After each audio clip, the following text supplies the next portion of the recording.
Não falar nada, vamos lá. Então, em nome do Pai, do Filho e do Espírito Santo. Amém. A questão 756. O que significam essas palavras? A acusação deve ser sincera. A acusação dos pecados na confissão. A acusação deve ser sincera significa que é necessário declarar os pecados como eles são, sem os desculpar, sem os diminuir e sem os aumentar. Então, uma das condições de uma confissão bem feita é a sinceridade. Tem gente que acha que tem que aumentar para ter mais dor. Não, isso não é verdade. Seria um pecado de excesso. Tem gente que quer simplificar as coisas e faz um resumo que vai dissolver certas coisas, ou deixam muito implícitas que o padre teria que ler os corações ou adivinhá-los. Isso também é errado. Nós temos que se confessar de tal modo que humanamente o padre entenda o que aconteceu. Não precisa contar história, não precisa explicar, e quando for necessário um detalhe que o padre está ouvindo, ele tem que perguntar. É obrigação do confessor. Se ele precisa saber de algo para a integridade da confissão, hein? Não é xeretear também, hein? Eu não conheço, mas deve ter algum mortal padre que quer xeretear a vida dos outros. Eu nunca vi isso. Mas são perguntas precisas que nós às vezes devemos fazer, né? Não, ou o penitente às vezes está constrangido, ou às vezes não sabe muito bem como se acusar de certas coisas, o padre pergunta, mas se o padre não perguntou e está ouvindo a acusação clara, sincera, então não precisa dar mais detalhes para achar que com os detalhes a confissão vai ser sincera. Então não pode diminuir, aumentar e nem desculpar. A desculpa às vezes é implícita, principalmente com coisas de ira, de raiva, de vingança. Ah, me fizeram tal coisa e eu fiz tal coisa. Isso é a explicação. Mas a gente coloca um drama, e às vezes tem drama por detrás, explica o drama, a injustiça sofrida. Sabe o que acontece? No fundo, a gente está querendo se desculpar. É implícito. Então, por isso não se conta história. Não se deve contar história. Não é nem por impaciência do padre, ademais, mas é para não ter esse fundinho de desculpa no tribunal de Deus. Que aí quem vai se desculpar diante de Deus, né? Aí seria um outro crime. 757. O que significam essas palavras? A confissão deve ser prudente. A confissão deve ser prudente significa que ao confessarmos os pecados, devemos servir-nos de termos mais modestos e que devemos guardar-nos de descobrir os pecados alheios. Às vezes tem palavras muito vulgares para certos pecados. Então, se busca a palavra que se entenda e a mais limpa possível. Principalmente pecados do 6º e 9º mandamento, não, porque em si mesmo já são vulgares, vulgaridade solta, mas não se usa o termo chulo e impuro, palavras corretas, por prudência.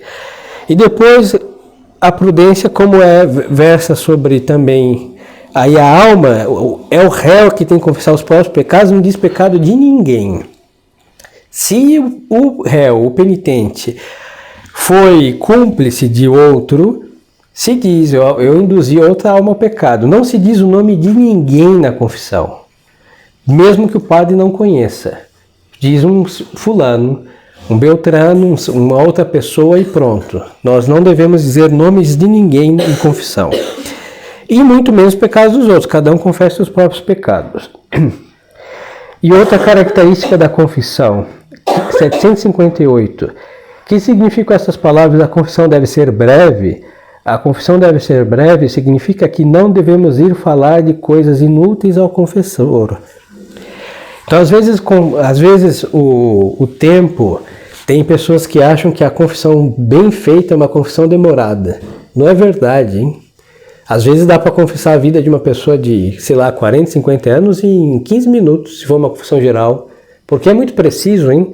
É pegar os 10 mandamentos da pessoa em 10 anos. Padre, muitas vezes tanto mandamento, desde que eu respiro tal mandamento violado, desde que eu me movo do 7º ao último, e assim se faz uma confissão. Não, eu exagero na simplicidade da confissão, mas não precisa muita coisa. Agora é verdade que às vezes tem coisas que os senhores não sabe se for um pecado, ele tem que explicar uma circunstância, né? Padre, aconteceu tal coisa, não sei se eu pequei, se eu consenti, aí tem que contar um pouco do que aconteceu para discernir se foi pecado ou não, se faltou um dos requisitos para que fora pecado mortal ou venial, mas fora disso, a brevidade da confissão, isso depende, quem confessa uma vez por mês, em 5 minutos faz uma confissão mensal. Quem se confessa a cada 3 meses, talvez um pouquinho mais. Quem se confessa com mais frequente, às vezes uma confissão dura menos que isso, também depende do padre, né? Mas não dá para fazer um sermão por cada pecado. Se pega um pecado e se faz uma explicação, cada padre tem a sua prudência, mas o penitente não tem que demorar muito, não é nem questão que tem muita gente, é porque não é necessário. Se nós demoramos, tem alguma coisa sobrando na confissão. Por ela ser simples, por ela ser sincera e por ela ser prudente, necessariamente ela vai ser breve. Padre, eu me acuso disso, pecados mortais tantas vezes, padre, não me lembro quantas, foram muitas, poucas, isso, tal coisa, fui omisso nisso, falta restituir tal coisa e pronto, amém. De todos esses que não me lembro, peço a Deus perdão, Senhor Padre, penitência e absolvição. É muito simples. Então a brevidade na confissão é uma característica muito importante.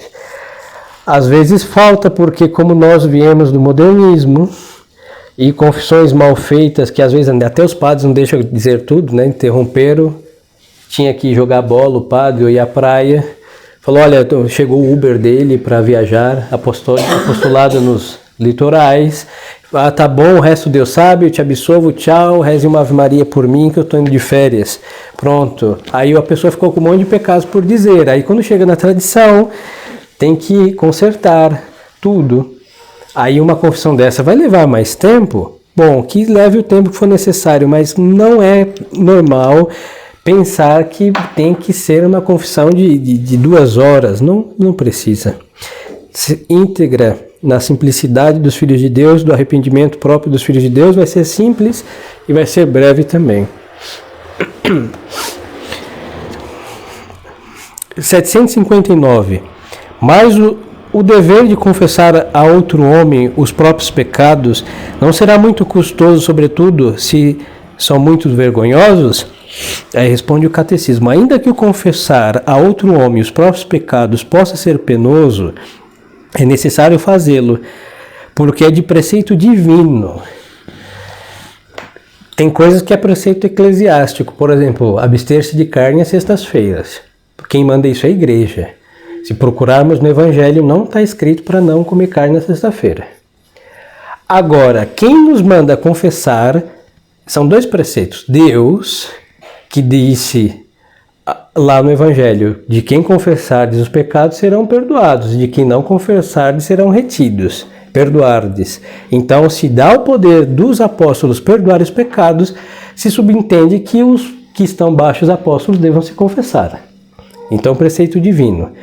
E aí em São João que disse, nós confessamos os nossos pecados, Deus é fiel e justo para nos perdoar e purificar de toda maldade. Então, há um preceito divino. Aí a igreja manda confessar-se ao menos pela Páscoa da ressurreição, uma vez por ano.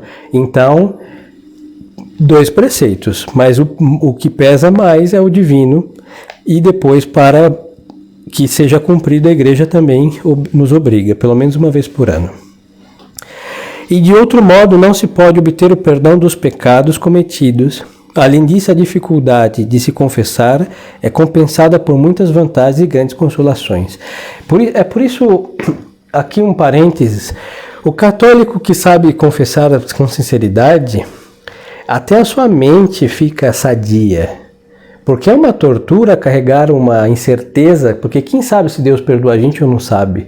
Imagine um protestante que faz um monte de estupidezes, a começar pela sua opção religiosa, aí mata, rouba, adultera e chega no pé da cama e pede o perdão ao Senhor Jesus, vai dormir em paz, como uma ovelha inocente. Quem lhe garante que Deus perdoa isso? Ninguém. Por quê? Porque não tem nenhum exercício de arrependimento. A vergonha de dizer a outra pessoa, querendo ou não, causa um constrangimento sadio, porque isso nos impede a ter contrição. E essa psicologia da confissão, dentro dos meios católicos, garantiu em nós a sanidade mental, hein? Porque vamos ao princípio da igreja, que eram bárbaros. Matar era o pão de cada dia que eles comiam, e não é uma pessoa, 10, 20, 30. Canibais também, que comiam pessoas, se converteram, índios, hein? África, tribos canibais também, se converterem, se confessarem, se arrepender de tantas coisas macabras e não carregar uma tortura na sua mente, porque sabe que Deus lhe perdoou. Isso é um alívio imenso, e nós temos o quê? Uma certeza que brota de um arrependimento que Deus causou e de um poder do sacramento, das palavras eu te absolvo. Quem está dizendo é nosso Senhor pela boca do sacerdote, então dá um alívio que a mente da pessoa também sai em paz, a alma e o corpo também goza dessa paz do perdão de nosso Senhor. Isso é próprio do católico. Por isso vamos entender toda essa enfermidade mental hoje que reina na sociedade. Por quê? Porque não tem confissões. Para se confessar com o modernista tem que marcar a hora, hein?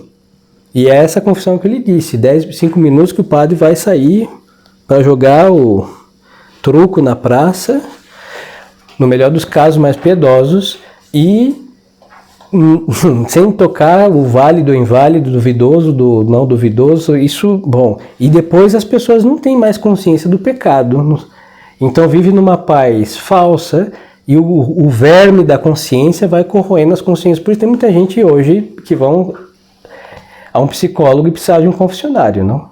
E às vezes das duas coisas.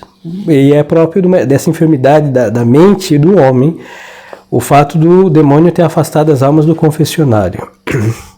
Agora vamos ver do modo de se confessar. Aqui é uma questão mais prática. Questão 760. Como vos apresentareis ao confessor? Aí ponho-me de joelhos aos pés do confessor e digo. Então assim, as mulheres põem o seu véu, cobrindo a sua cabeça. Aí se ajoelha e imediatamente diz, abençoai-me, Padre, porque pequei. Aí o padre vai fazer uma oração, né? Domino sit in corde tui labis tui riti confitereas omnia peccata tui nomine Patris et Filii et Spiritus Sancti. Aí a pessoa faz o sinal da cruz. Quer dizer o quê? Que o Senhor esteja no teu coração e nos teus lábios para que confesse competente e dignamente todos os seus pecados. Aí em nome do Pai, do Filho e do Espírito Santo. Amém. Se a pessoa não pode se ajoelhar, pode se confessar sentada. Não é inválido. Está com as pernas quebradas, um doente. Uns estão de muleta, até se sentar tem grandes dores, constrangimentos, para se levantar logo após, em pé também. Aí o padre fica em pé e atende em pé, mas estando sadio, de joelhos. Com os dois joelhos no chão, ou no genuflexório no confessionário. Tem que ser os dois.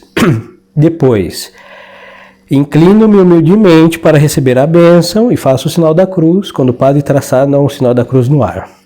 Depois de feito o sinal da cruz, que direis? Depois de ter feito o sinal da cruz, direi, eu me confesso a Deus Todo-Poderoso, a bem-aventurada sempre Virgem Maria. Aí se reza, é um dos modos, cada devocionário, cada nação, cada lugar tem um modo de se confessar, são costumes. Mas um dos costumes que o catecismo está ensinando é o seguinte, depois de ter feito o sinal da cruz, aí reza o Confiteor, pode ser em português. Eu, pecador, me confesso a Deus Todo-Poderoso e a bem-aventurada sempre Virgem Maria, ao bem-aventurado São Miguel Arcanjo, ao bem-aventurado São João Batista, aos santos apóstolos São Pedro e São Paulo e a ti, Padre, que pequei muitas vezes por pensamentos, palavras e obras. Minha culpa, minha tão grande culpa. Pausa. Padre, eu confessei a última vez, há um mês, cumpri ou não a penitência e me acuso de, aí diz os pecados que se lembra. Depois de ter dito todos os pecados, minha culpa, minha máxima culpa. Por isso peço a bem-aventurada e sempre Virgem Maria, ao bem-aventurado São Miguel Arcanjo, ao bem-aventurado São João Batista, aos santos apóstolos São Pedro e São Paulo e a ti, Padre, que eu rego isso por mim a Deus nosso Senhor. Pronto. Não tem arte de confissão? Aí o padre vai dar o conselho. Já rezou um ato de contrição imenso e dos mais poderosos, que é o mesmo da missa. Pode fazer em latim ou em português. Aí o que vai acontecer? O padre vai fazer uma oração, Misereatur Vestra, vai dar um conselho. E se a pessoa se lembrar de alguma coisa, interrompe o padre, pede licença, Padre, mais uma coisa, esqueci de dizer tal coisa. Pronto. Aí o padre ouve, ele vai aconselhar, se ele está aconselhando, padre, mais uma. Interrompe com licença, mas esqueci tal coisa e diz. Pronto, aí depois o padre vai dar penitência, conselho, penitência, absolvição e vai embora. Esse é o meio. Tem padres que infartam se os senhores chegarem com o Confiteor Deus, Confiteor Deus Onipotente, porque demora mais, e se vem 80 pessoas assim, vão infartar um padre. Então pode ser de outro modo, o modo mais simples. Faz como princípio, se ajoelha, padre, dai-me a vossa bênção porque pequei. Depois o padre faz oração, faz o sinal da cruz, quando ele fizer o sinal da cruz ao ar. Padre, minha última confissão foi há um mês ou 15 dias, seja qual for, não me lembro aproximadamente o mês, cumpri ou não a penitência e me acuso de tal, diz tudo que se lembrar. E depois o padre vai dar um conselho, penitência, absolvição. Enquanto o padre está dando absolvição, a pessoa reza um ato de contrição.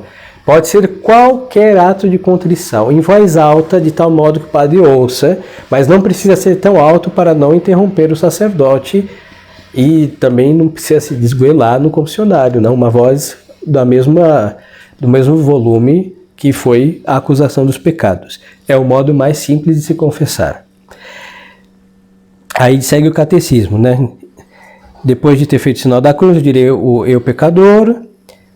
Aí depois, que direis? Confessei-me em tal tempo e por graça de Deus recebi a absolvição, ou não, tem pessoas que não receberam antes, diga, não recebi a absolvição. Cumpri a penitência ou não cumpri a penitência, fui à comunhão ou não fui à comunhão, e em seguida faz a acusação dos próprios pecados. Aí terminada a acusação dos pecados, que direis? Direis, acuso-me ainda de todos os pecados da minha vida passada, especialmente contra tal qual virtude. Então posso desenterrar um lá do passado, principalmente quando são pecados veniais confessados, né, para garantir o arrependimento, e tal coisa da vida passada, me acuso. Aí o catecismo dá aqui, por exemplo, contra a pureza, contra o quarto mandamento, etc. E depois dessa acusação, que direis ainda de todos esses pecados, aqueles que eu não me lembro, peço a perdão a Deus de todo o coração, e a vós, Padre, penitência e absolvição. É um meio de se confessar. Concluída assim a acusação dos pecados, que mais resta a fazer, né? Concluída a acusação dos pecados, é necessário ouvir com respeito o que disser o confessor, aceitar a penitência com sincera vontade de cumpri-la, e enquanto ele dá a absolvição, renova-se o ato de contrição. É o seguinte, se o padre passa uma penitência que os senhores não podem, não vão conseguir cumprir, os senhores têm que falar com o padre. Se o padre manda rezar 8 rosários de joelhos, fala, olha padre, eu não vou conseguir fazer de joelhos. Aí o padre tem que mudar, porque que adianta o padre dar uma penitência que os senhores não vão conseguir cumprir? Ele tem que ser sincero. Manda jejuar, põe água 3 dias. Padre, eu não vou conseguir fazer. Por quê? Porque meu açúcar baixa, eu não sei jejuar, não consigo. Tem que ser sincero, hein? O padre muda de penitência. Rezar uma via sacra carregando uma cruz de 80 quilos às costas. Padre, eu não consigo. Onde vai arrumar essa cruz? Pega o irmão e põe as costas. É uma grande cruz. Ou a esposa para outros, ou o esposo. Mas então, às vezes tem mais de 80 quilos. Mas em todo caso, tem que falar, padre, eu não consigo. Não vou conseguir. Aí o padre muda a penitência. Mas quando os senhores aceitam a penitência, tem que cumprir a penitência do jeito que o padre falou. Se o padre não deu detalhes, então não existem. Agora, se ele deu detalhes, ao detalhe. Se mandar ir de joelhos na frente da imagem de São José e rezar a ladainha da Santíssima Virgem, tem que ir à imagem de São José, se ajoelhar e rezar a ladainha. Se ele mandou rezar uma ladainha, por exemplo, pode rezar na frente de São José, de São Pedro, de São Paulo, em pé de joelhos. Se ele falar que é de joelhos, tem que ser de joelhos. Se o padre não determinou o modo, então não existe esse modo. Entende? O padre, ao dar a penitência, tem que ser determinado o exercício ou o que tem que ser feito. Se ele não determinou ao detalhe, os detalhes não existem. Mas a obra sempre tem que ser determinada para ser uma penitência válida. Eu não posso falar, reze o que você quiser, isso não é determinado. Eu tenho que mandar uma oração, uma prática de virtude tal, uma esmola, o que for, mas tem que ser um ato concreto. Depois de receber a absolvição, o que há de fazer? Depois de recebida a absolvição, é preciso agradecer a Nosso Senhor, cumprir quanto antes a penitência e pôr em prática os avisos do confessor. Tem pessoas que não dão atenção aos conselhos, hein? Porque às vezes as pessoas estão com uma avidez que não é uma coisa errada, de dizer os pecados, tem que dizê-los sim todos, mas acham que os conselhos do padre é só para a gente bater um papo, para relaxar um pouco e vai embora. Não, os conselhos do padre é a mesma coisa que é o médico e receber os conselhos de um médico para curar as nossas doenças. E tem que ser ouvido, hein? É tão importante quanto ouvir o sermão da Santa Missa. Porque o sermão às vezes não nos atinge, mas ali no confessionário o padre está com o dedo dentro da ferida da alma, conhecimento das fraquezas da alma, e ele tem que dar um conselho que possa ajudar naquelas dificuldades pessoais que a nossa alma está exposta diante de Deus, nua e chagada, e o padre está enxergando e tem que atuar como médico.